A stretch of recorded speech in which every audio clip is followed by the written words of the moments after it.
बहुत समय पहले की बात है। एक छोटे से शहर में महेश अपनी पत्नी सरिता और अपनी 5 बेटियों के साथ रहता था। उसका राहुल नाम का एक बेटा भी था जो होटल मैनेजमेंट के लिए दूर रह रहा होता है। महेश बहुत ही गरीब था और बड़ी ही मुश्किल से वो घर का खर्चा चला पाता था। एक दिन घर में राशन न होने की वजह से सरिता का महेश के साथ थोड़ा झगड़ा हो जाता है। मैं क्या करूं अब बताओ। मैं तो पूरा दिन बाहर काम के लिए घूमता हूँ। कोई पक्की नौकरी तो है नहीं मेरी जो तुम्हारे हाथ में तनख्वाह लेकर रख दूं। नौकरी नहीं है तो कोई नौकरी ढूंढ लो जी। तुमको का एक नौकरी भी नहीं मिल पा रही। घर में 5-5 लड़कियां बैठी हैं। इनका पेट कैसे पालूं? ऊपर से राहुल की पढ़ाई। इनकी चिंता मुझे भी है, पर तुम मेरी परेशानी कहाँ समझती हो। तुम्हें तो बस अपनी बात बोलनी होती है। क्यों लड़ रहे हो आप दोनों? प्लीज लड़ाई मत करो ना। हमें भूख नहीं लगी है। हाँ, सच में हमें भूख नहीं लगी है माँ। बस आप दोनों लड़ाई मत करो। 5 बेटियों को ये सब देख बड़ा बुरा लगता है। उसके बाद वो मिलजुल कर कुछ करने का सोचती हैं और अगले दिन अपने माँ बाप को एक समोसे की दुकान खोलने को बोलती हैं। अरे बेटी, दुकान खोलना कोई मजाक है क्या? पर हम कोशिश तो कर सकते हैं ना बाबा। हम नुक्कड़ पर समोसे और पकौड़े लगाकर बेच सकते हैं और साथ में चाय की टपरी भी लगा लेंगे। वहाँ चलता बाजार है, अच्छी कमाई हो जाएगी हमारी। लड़की सही बोल रही है, पर तुम उसकी बात समझो तब ना। हम 5 बहनें हैं ना, हम सब आपकी मदद करेंगी। आप काम तो शुरू करो। महेश को अपनी बेटी की बात समझ आ जाती है। वो शाम तक पैसों का बंदोबस्त करता है। उसके बाद उसकी 5 बेटी अपनी दुकान खोलने के काम में जुट जाती हैं। कोई पकौड़े बनाती है, कोई चाय बनाती है। सब की सब बहनें बड़े मन से काम में जुट जाती हैं। आखिरकार महेश की दुकान तैयार हो जाती है। धीरे धीरे उस दुकान पर ग्राहक भी आने लगते हैं। अरे वाह महेश, तूने तो अच्छी खासी दुकान खोल ली। हाँ, मेरी बेटियों की वजह से ये मुमकिन हो पाया है। ये ना होती तो कुछ ना हो पाता। ऐसी बेटियां भगवान सबको दे। सच में।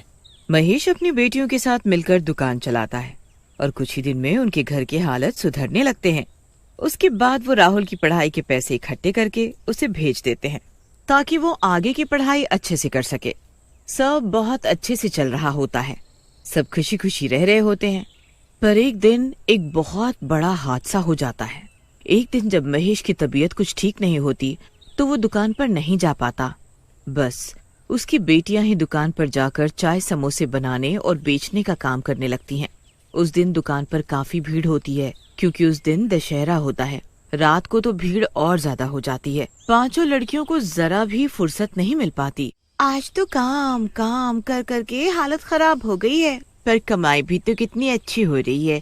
माँ बाप देखेंगे तो कितने खुश होंगे। हाँ, ये बात तो सही कही चुटकी ने।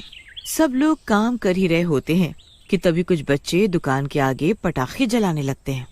अरे बच्चों, यहाँ बम मत फोड़ो, आगे जाकर फोड़ो। दिख नहीं रहा यहाँ सिलेंडर वगैरह रखा हुआ है और खौलता हुआ तेल भी है। जाओ यहाँ से। इन लोगों की दुकान कुछ ज्यादा ही अच्छी चल गई है, इसलिए ज्यादा बनने लगी है। अभी इनको सबक सिखाता हूँ। वो लड़का एक रॉकेट महेश की दुकान में छोड़ देता है जिससे कि वहाँ आग लग जाती है। एकदम से दुकान में अफरा तफरी मच जाती है। कोई दुकान से निकलकर भाग पाए इतने में सिलेंडर में आग लग जाती है और सिलेंडर फट जाता है। सिलेंडर के फटते ही 5 लड़कियों की मौत हो जाती है। जल्दी से लोग महेश के घर जाकर उसे बुला कर लाते हैं, पर तब तक सब कुछ खत्म हो चुका था। उसकी दुकान भी और उसकी बेटियां भी। हाय, मेरा सब बर्बाद हो गया। मेरी सारी बेटियां मुझे छोड़कर चली गई। भगवान, अभी तो हमारी जिंदगी में खुशियां आनी शुरू हुई थी और एक ही झटके में तुमने हमसे सब कुछ छीन लिया। हे भगवान, ये क्या हो गया? बेचारे मियाँ बीवी के साथ बहुत ही बुरा हुआ है। इतनी गरीबी की जिंदगी जी रहे थे। इतने दिनों बाद लड़कियों की वजह से अच्छा कमाने लगे थे, पर पता नहीं किसकी बुरी नजर लग गई। जाने क्या होगा अब इनका। महेश और सरिता अपनी फूटी किस्मत को लेकर रोते रहते हैं। सब कुछ बर्बाद हो चुका होता है और उसके साथ उनके घर की हालत फिर से पहले जैसे हो जाते हैं। उस रात जब महेश और सरिता सो रहे होते हैं तो उनके घर उनकी 5 चुड़ैल बेटियां वापस आ जाती हैं। उनके घर के हालात उनको वहाँ वापस खींच लाते हैं। वो चुड़ैल होती हैं, पर उनके अंदर अभी भी बेटियों वाला प्यार होता है और वो अपने माँ बाप की ऐसी हालत देख नहीं पाती। हमें अब अपने माँ बाप की सारी तकलीफों को दूर करना होगा। पर कैसे दीदी? जैसे पहले करते थे, बिल्कुल वैसे। चलो पहले घर का सारा काम करते हैं। पांचों चुड़ैल बेटियां मिलकर कामों में जुट जाती हैं। पूरी रात पांचों चुड़ैल बेटियां अपने अपने काम में लगी रहती हैं और सुबह का सूरज निकलने से पहले ही सारे काम निपटा देती हैं। सुबह होने पर जब महेश और सरिता उठते हैं तो घर को इतना चमकता हुआ देखकर बड़े हैरान होते हैं। ये घर तो कल रात तक इतना गंदा पड़ा था, ये इतना साफ कैसे हो गया? ये सब किसने किया आखिर जी? सरिता रसोई में जाती है तो वहाँ ढेर सारा खाना बना रखा होता है और उसके साथ ही समोसे और पकौड़े भी। साथ में बर्तन भी एकदम चमाचम चमक रहे होते हैं। ये सब क्या है जी? घर में खाने का एक भी दाना नहीं था। मेरी भी कुछ समझ में नहीं आ रहा है। जो भी हो, अब आप जाकर इन समोसे और पकौड़े को दुकान पर बेच दो, कुछ पैसे तो आएंगे। हमें राहुल के लिए भी पैसे भेजने हैं ना। हाँ, पर दुकान तो बिल्कुल जलकर राख हो रखी है। अरे तो जाकर हम सफाई कर लेते हैं। सरिता और महेश दुकान पर समोसे और पकौड़े लेकर जाते हैं तो वहाँ दुकान को चमचमाता देख हैरान हो जाते हैं। आखिर ये कौन है जो हमारी इतनी मदद कर रहा है? जो भी है भगवान उसका भला करे, उसे खुशियाँ दे। सरिता और महेश मिलकर दुकान पर समोसे और पकौड़े बेचने लगते हैं। पहले तो लोग आने में थोड़ा झिझकते हैं क्योंकि उनको तो महेश की बेटी के हाथ के ही पकौड़े पसंद होते हैं। पर फिर धीरे धीरे करके कुछ लोग पकौड़े ले जाते हैं और समोसे भी खाते हैं। रोज सरिता और महेश को अपनी रसोई में पकौड़े और समोसे बने रखे मिलने लगते हैं और ऊपर से उनके घर का काम भी रातों रात कोई कर जाता है। फिर एक दिन उनका एक पड़ोसी भी जब वहाँ खड़े होकर समोसे का स्वाद ले रहा होता है तो अचानक बोल पड़ता है, बड़ी अजीब बात है महेश, एकदम वही स्वाद है जैसे तुम्हारी बेटी बनाती थी। मुझे लगा नहीं था कि तुम बिल्कुल तुम्हारी बेटी जैसे समोसे और पकौड़े बना सकते हो। क्या मेरी बेटी जैसे? सरिता जरा खाकर तो देखे हम भी कि कैसा स्वाद है इनका। महेश और सरिता जब पकौड़े और समोसा खाकर देखते हैं तो उनकी आंखें खुली की खुली रह जाती हैं। ये स्वाद तो बिल्कुल वैसा है।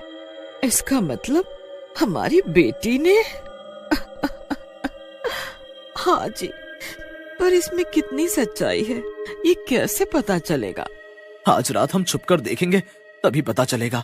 रात को सरिता और महेश दोनों सोने का नाटक करते हैं। उसके बाद उनकी पांचों चुड़ैल बेटियां वापस अपने घर आ जाती हैं। चलो बहनों, जल्दी जल्दी अपने काम में लग जाओ, हमें जल्दी से सब निपटाना है। हाँ, जल्दी जल्दी करो सब। सारी चुड़ैल बेटियां अपने अपने काम में लग जाती हैं। उसके बाद महेश और सरिता चुपके से अपने कमरे की खिड़की से बाहर देखते हैं तो उनकी आंखें फटी की फटी रह जाती हैं। घर में चुड़ैलें काम कर रही होती हैं। चुड़ैल? हमारे घर में चुड़ैल? हमें कुछ करना होगा सरिता, ये चुड़ैल हमारे घर में आखिर क्या कर रही है? महेश और सरिता को देखते हुए एक चुड़ैल बेटी उन्हें देख लेती है। दीदी दीदी, माँ बाबूजी ने हमें देख लिया है, जल्दी आओ। दीदी? मतलब सच में ये हमारी बेटियां ही हैं? सरिता और महेश कमरे के बाहर आकर खड़े होते हैं। अब उन्हें उन चुड़ैलों से जरा भी डर नहीं लग रहा होता। वो बेझिझक उन चुड़ैलों से पूछते हैं, तुम पांचों हमारी बेटी हो ना? हाँ माँ, हम सब आपकी बेटी हैं, जो उस दिन उस धमाके में जलकर मर गई थी। आपकी ऐसी हालत की वजह से हमें मुक्ति नहीं मिली। जब तक हम आपकी जिंदगी सुकून से नहीं भर देंगे, हमें मुक्ति नहीं मिलेगी। उसके लिए मैं हूँ ना दीदी, इनका बेटा और आपका भाई। मुझे इन लोगों ने कुछ नहीं बताया कि आप लोग इस दुनिया में नहीं रहे ताकि मेरी पढ़ाई खराब ना हो। पर क्या वो आप सबसे ज्यादा जरूरी थी क्या? बेटा राहुल, मैंने सब सुन लिया और सब देख लिया। मेरी बहनें मरने के बाद भी अपना फर्ज निभा रही हैं और मैं जीते जी ना कर पाऊं तो क्या फायदा। अब मैं देखभाल करूंगा आप सबकी। मेरा होटल मैनेजमेंट की पढ़ाई खत्म हो गई है। अब मैं यहाँ बढ़िया सा रेस्टोरेंट खोलूंगा और अब सब कुछ अच्छा हो जाएगा। सच में राहुल जैसा बोलता है वैसा ही करता है।